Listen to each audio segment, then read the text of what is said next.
Warning: foul language and self-deprecating thoughts, panic attacks. Disclaimer: none of the characters or artworks in the video are mine. This is not an inaccurate portrayal of the Haikyuu characters nor a defamation of character. This is all for entertainment. Sorry for the long wait. I wasn't satisfied with this episode, so it took a long time. But I didn't know what else to write, so I just uploaded it. I feel like it has too much unnecessary info at the same time. Not enough of the finer details, but I tried my best, so I hope you enjoy. Onto the video. Atsumu walked out of school in a daze. School hasn't started yet. They're just training. He's been out of it the entire day and everybody's looking at him concerned. After his breakup, he was unhealthily focused on training, working himself to exhaustion. It took both Osamu and Kita combined to drag him out of the gym, as well as threats from the coach of benching him if he didn't take it easy. Today, it's the opposite. He failed his serves, his sets, his spikes, and he got hit in the face numerous times with a ball because he wasn't paying attention. The coach had no choice but to bench him, but it just highlighted how out of it he was when he didn't even complain. The others continued training while he was left on the bench staring at nothing. And now, training is over and he's walking home with Osamu and Suna. Osamu was holding his wrist, pulling him forward as Atsumu would probably walk into a pole if he didn't. Atsumu didn't complain, didn't even notice. His mind was too preoccupied with what happened yesterday. It was overwhelming to say the least. After Sakusa's declaration of courting him, Atsumu burst into tears and Sakusa embraced him until he calmed down. Sakusa then walked him home, but not directly in front of his house, considering Osamu was home with no Suna to control him. Atsumu was pulled out of his reverie, literally, as Osamu pulled his wrist harshly closer to him and directly behind him, hiding Atsumu from view. Atsumu blinked as Osamu growled, "What the fuck is that doing here?" Atsumu looked around, confused until his eyes landed on the leaning figure on the gate. He would recognize those curls anywhere. "Omi?" Atsumu went to take a step towards Sakusa but was stopped by a glare from Osamu. Osamu released him and went to Sakusa, and Suna looped his arms with Atsumu's as they followed. Atsumu rolled his eyes at the protectiveness of his friends, but judging by the small blush in his cheek, it's obvious he's flattered by it. A look around shows that all their other teammates are there too, acting like normal people. Even their coach was acting normal. Sakusa stood properly when he saw the trio move towards him.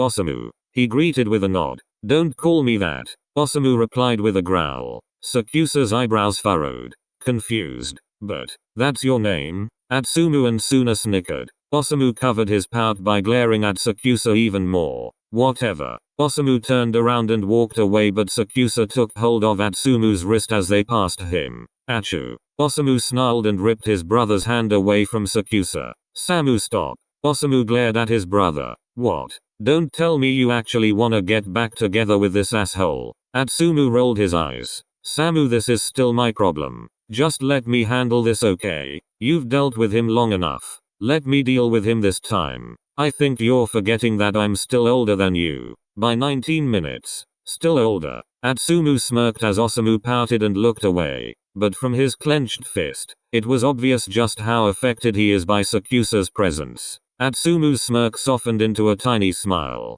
He squeezed Osamu's cheeks together and pulled his face to face him. "Just let me handle this, okay? You can go on the other side of the gate where you can still hear and see me, so you can interrupt if something happens, okay?" Osamu glared at his twin, but the effectiveness of it was dampened by his squeezed cheeks. Not that it had any effect in the first place. Osamu huffed. "Fine. But if he does something, you don't stop me from punching him." Atsumu rolled his eyes and released his brother. "Deal." Sakusa stood there awkwardly as Suna pulled Osamu away from the two to somewhere without the risk of Osamu flying off the handle. Okay, there's still that risk, but at least Suna would be able to stop Osamu before he killed Sakusa, so it's fine.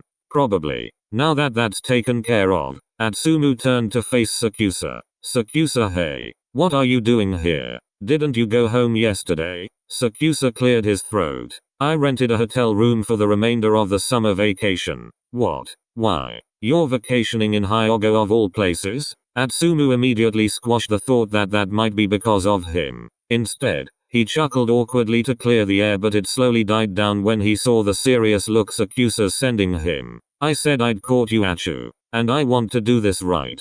Like yesterday, Atsumu's overwhelmed by the intensity of Sakusa's stare and he just can't take his eyes off of them. What? Sakusa handed him 3 roses tied with a golden ribbon. Osamu saw and growled. Wow, only 3? Just how cheap do you think my brother is? Atsumu flinched away from Sakusa and the roses. He looked at Sakusa with pain, questioning him through their eyes whether or not that statement was true. Deep down, Atsumu knows it isn't true. Sakusa gave him a real fucking gold and a real fucking diamond yesterday, but the voices in his head screaming at him says otherwise. Sakusa didn't pay Osamu any attention. He instead kept his eyes on Atsumu, so he saw the way pain grew in those beautiful brown orbs. Sakusa felt guilt blossom in his chest, knowing that he's the cause of Atsumu's pain. He gently lifted his hands to hover over Atsumu's cheek. Yesterday, he was able to touch Atsumu, even kiss him, and he blamed it on high running emotions.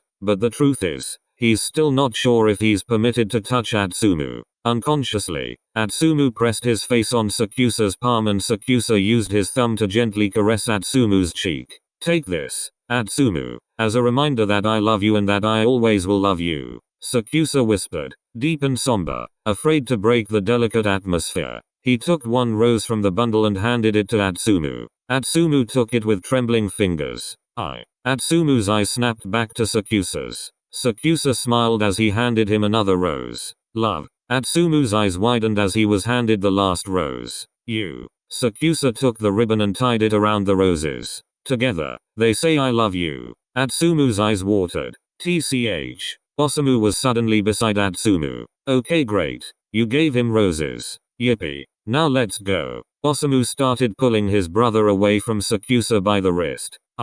Thank you, Sakusa, Atsumu said hurriedly as he subtly struggled against his brother's hold. Achu. Wait. No waiting. Yes. Osamu was ignored. Would you accompany me around Hyogo? I don't really know any good places to go to, so I thought maybe you could show me around. You know, as a date. Osamu gave up on pulling his brother's wrist and decided to pull him on the back of his collar instead. He can't go with you since he already has a date. What? Sakusa asked, confused and alarmed. Samu, didn't you have somewhere to go with Kita-san? Atsumu's eyes widened. Oh shit, you right. He gave Sakusa an apologetic look.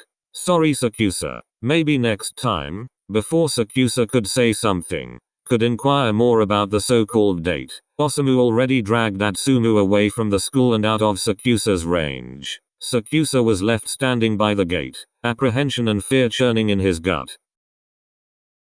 Atsumu, it's time to. What are you doing? Huh? Are you reading? Yes. The twins just blinked at each other in confusion. What are you reading? Osamu approached Atsumu with apprehension, afraid that his brother has finally gone mad. Just some magazines. Osamu peeked at what his brother was reading. Gardening for Beginners? A quick look at the pile of magazines besides Atsumu shows some with the same topic. Atsumu blushed. I didn't want. I didn't want the roses Sakusa gave me to wilt. At the mention of Sakusa's name, Osamu's mood soured. Don't tell me you're actually thinking of forgiving him? No, I don't know. Well, I mean, not right now. I don't know when. I love Sakusa Samu. But does he love you? Atsumu swallowed through the lump in his throat. He told me he doesn't. And you believe him? Well, he's Tsumu. You don't treat people you love like shit. I know.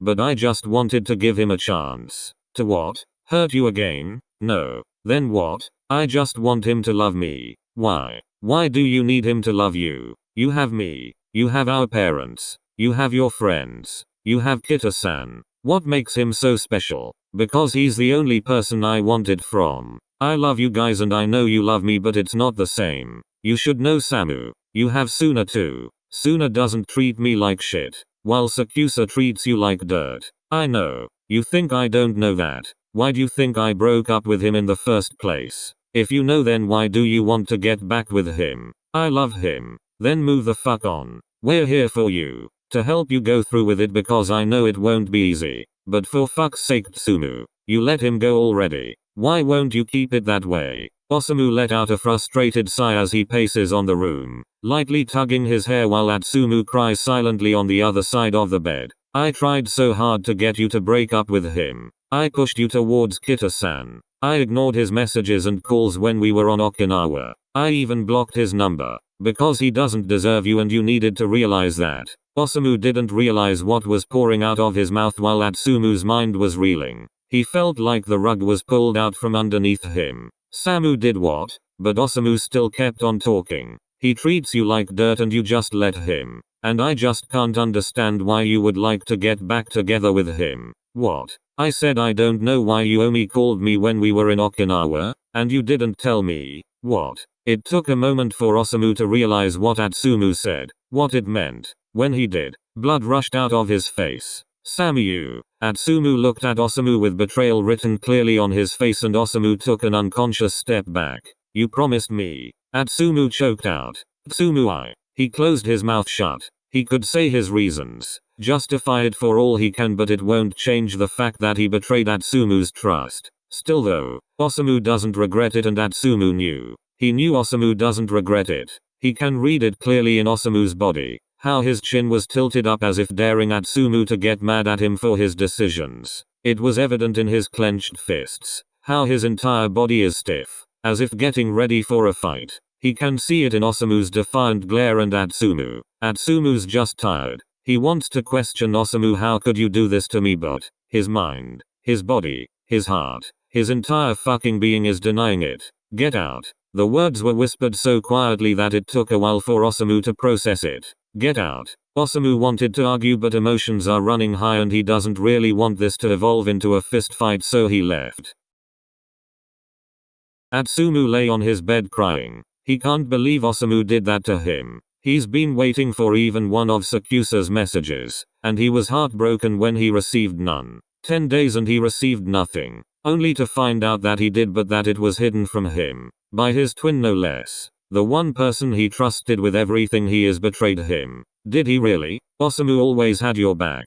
Why would he betray you? He lied to me. He did. But did you ask why? Why do I need to ask? He betrayed me.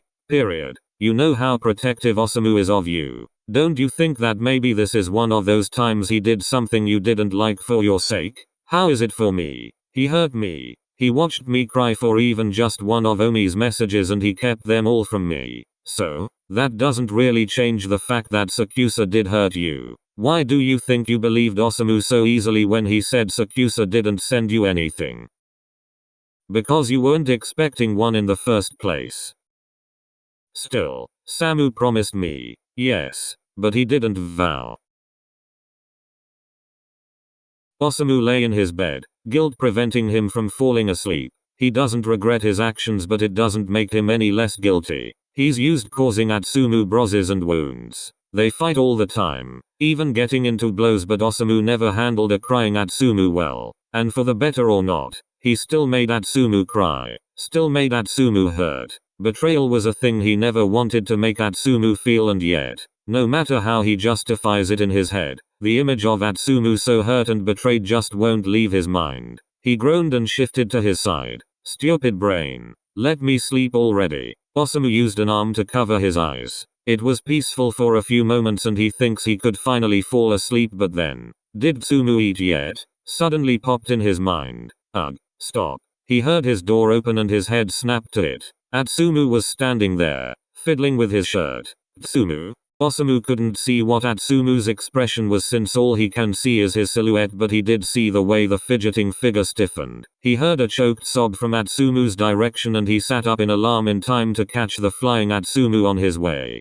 Atsumu sobbed on his brother's shoulder and Osamu tightened his grip on his brother, both in relief and concern. Relief because if Atsumu's touching him then it means he might be forgiven, and concern because Atsumu's crying. He embraced his brother and just let him cry, ignoring the tiny stray tears running on the side of his face. I'm sorry for betraying you. I don't regret it because you're out of that toxic relationship now, but I'm still sorry. Osamu sniffed. You're a dick, but I forgive you. Osamu further tightened his hold on his brother. I'm sorry too. That was not what Osamu was expecting. What for? For being weak. Tsumi, you're not. I am. You had to do that because I was weak. It must have been hard for you to see me in that way, and harder even for you to do what you did knowing you were betraying me. Osamu swallowed the lump in his throat. It was hard. Every time he saw his brother cry because of Sakusa, every time he sees him hurt and can't do anything about it, it was hard. And when he hid Sakusa's messages from Atsumu,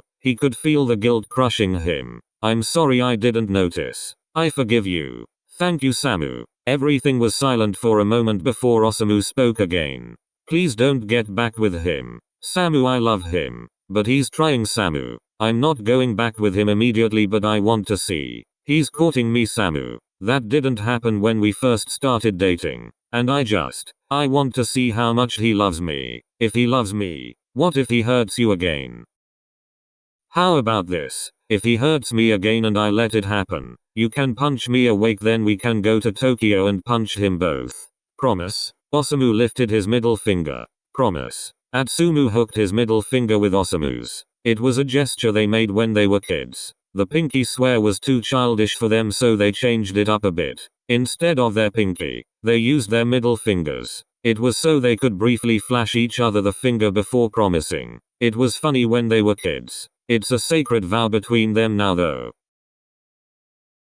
Sakusa is irritated. He had no illusions that getting Atsumu's forgiveness would be easy, and that was fine with him. He was perfectly fine with working for forgiveness. He was completely okay with proving Atsumu how much he loves him. He was prepared for it even. He steeled himself for Osamu's interventions. What he wasn't prepared for was a rival. For so long, he was the only one in Atsumu's heart, and suddenly, there was someone else. Someone better, more intelligent, cleaner, more kind, just more in general. Sakusa never thought he could fear someone else aside from his father, but he can't help but feel both hate and fear for the perfect Kita Shinsuke. Komori said it was called jealousy. Well, whatever it's called, Sakusa doesn't like it. It doesn't help matters that Osamu keeps on provoking him by so obviously pushing Atsumu towards Kita. It's been a week since Sakusa started courting Atsumu and there was no progress whatsoever. He's been giving him Atsumu 3 roses daily, now with attached notes of short messages he doesn't have the guts to say. But that's about it. He tried going to their house early in the morning to ask Atsumu out for breakfast, only for Osamu to open the door and slam it on Sakusa's face. He tried going after their training again to walk Atsumu home, only to find out that the twins exited the other way because Osamu wanted to take the scenic route. There were a lot more circumstances that happens whenever he tries to even talk to Atsumu, but after he gives the flowers, Atsumu's suddenly gone from his sights again. Not to mention the fact that every day of the entire week, fucking Kita was there. He was there to walk with the twins to school when the door was slammed in his face. He was there when they took the scenic route because Kita-san likes the view. And he's here right now, on the bench with the coaches as the Inarizaki team trains, while Sakusa was stuck on the audience box away from Atsumu. Why's he even here? He's already graduated. Sakusa watched as Kita takes care of a team that he's no longer a part of. What blatant favoritism. Because it was. Kita was focusing a lot on Atsumu. He gave Atsumu water and other drinks. He tapes Atsumu's fingers. He helps wipe Atsumu's sweat. He calms down Atsumu when he becomes too rowdy. Honestly, Sakusa's just sick of it. Pay attention to the other players too. Atsumu seems to have forgotten he was even there. Every time he tries to grab Atsumu's attention, Osamu directs him to Kita with a smug look in Sakusa's direction. This is fine. It's fine. Atsumu loves me. It's me that Atsumu loves, not Kita. So it's fine. Sakusa tried to convince himself, but as he watches Atsumu's eyes shine with awe as he talks with Kita, he can't quite drown out the doubt and the guilt that tells him to let Atsumu go because he deserves better. Someone like Kita. Sakusa is pacing in his room in the hotel suite he rented. Sakusa? Sakusa stilled as he heard the knock on the door. He opened the door so suddenly he almost ripped it off its hinges. Oh my god, I'm sorry I didn't make a mess, I swear, please don't drown me in bleach, I haven't stolen your money yet. Komori used his arms to shield his face from his seemingly murderous cousin. Sakusa might be his cousin, but Komori's not sure if that makes him immune to Sakusa's murderous tendencies. He's not Atsumu after all. Sakusa grabbed Komori by his shoulders. Tell me about Kita. What? Komori looked at the desperate and expectant look Sakusa's sending his way, then relaxed. So you're not going to kill me? No. Oh thank god, I can still steal your riches. Komori stilled, realizing what he just said. Not that I was planning to, of course. I mean, I wouldn't steal your money. What? Who would do that? Stealing is bad. I definitely wouldn't do it. So Shao and I could go in a date to Paris. Of course not, that's weird. Komori. Yes.